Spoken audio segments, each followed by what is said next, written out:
Hi, my name is Jim White. Thank you for coming out this evening. You could have been anywhere else on a Friday night, but you chose to come and support me, and I want to thank you very much.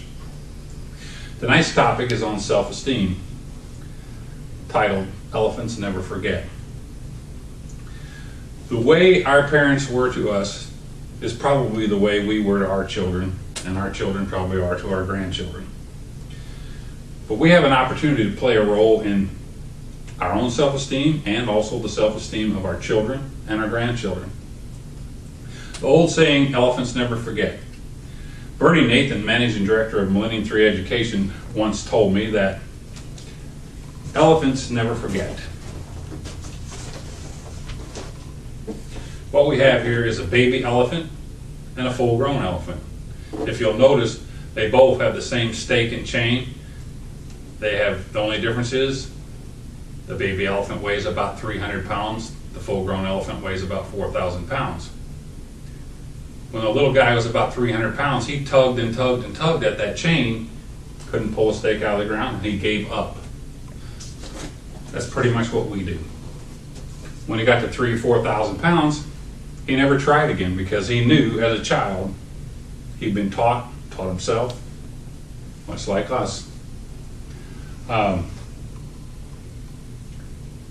Self-esteem is built and created, actually started when we were in the womb. Psalm 139 tells us, 13 to 14 tells us, "You formed my inward parts. You knitted me together in my mother's womb. I praise you, for I am fearfully and wonderfully made.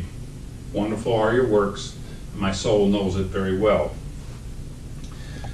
The American Academy of Pediatrics did a study on 18-month-old babies and their mothers, and what they did is they ran everything through a computer and they checked it out, and the mothers that responded to the baby's specific cry, they kind of knew, they were very attentive and knew what they were. But the babies that scored low, oddly enough, their parents also had low self-esteem. So this is how we know that self-esteem actually was created and started at birth. Self-esteem basically is how we see ourselves in relationship to others and other things.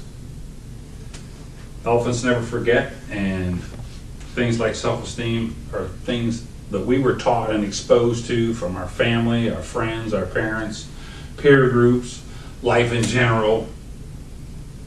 Oh, he's such nicer looking than me. He has a better body. He's so smart. He has more money. All these things contribute to our self-esteem. Bobby Earl, a writer and AA speaker, who's a writer for the TV series Iron Signs, says this about a family who went to Europe. They bought this beautiful crystal glass pitcher. They actually used it, and they kept milk in it. And their 5-year-old went to get some breakfast one morning and take the milk, and she was in stocking feet trying to cross a newly waxed linoleum floor with this very expensive glass pitcher. She slipped and fell, and it broke into 1,000 pieces. At that exact moment in that child's life is how she learned to view herself in relationship to objects. Now, her parents could have screamed and yelled at her and told her, "My gosh, that was expensive pitcher. We went all the way to Europe to get this thing. Look what you've done. How incredibly inconsiderate and stupid you are." But they didn't do that. They picked her up off the floor and made sure she wasn't cut and explained to her it probably wasn't the best idea to try to cross a linoleum floor in stocking feet, especially carrying a heavy object. Solomon 4:7 says, "You are altogether beautiful, my love. There is no flaw in you." Eric LeMay and Jennifer Pitts wrote a book called Heidegger for Beginners. I don't know if you've heard of Heidegger. He's an ancient philosopher. But they explained a section there about René Descartes. He is around about 1600, and you might have heard the theory, "I think, therefore I am." Well, that came from him. Also, Daniel Coleman, in his book on emotional intelligence, emotions that simmer beneath the surface and things that affect us are happening and going on, and we don't even know it. How we perceive and react, we don't really consciously understand what's happening with that. And Romans 12:3 tells us, for the grace given me, I say to every one of you, do not think of yourself more highly than you really are, but rather think of yourself with sober judgment in accordance with the amount of faith God has given you. We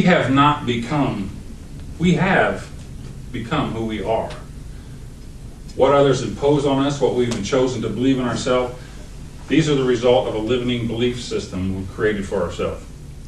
We can change how we feel about ourselves in relationship to others and the way we see ourselves in relationship to objects. The real issue is a simple rhetorical question.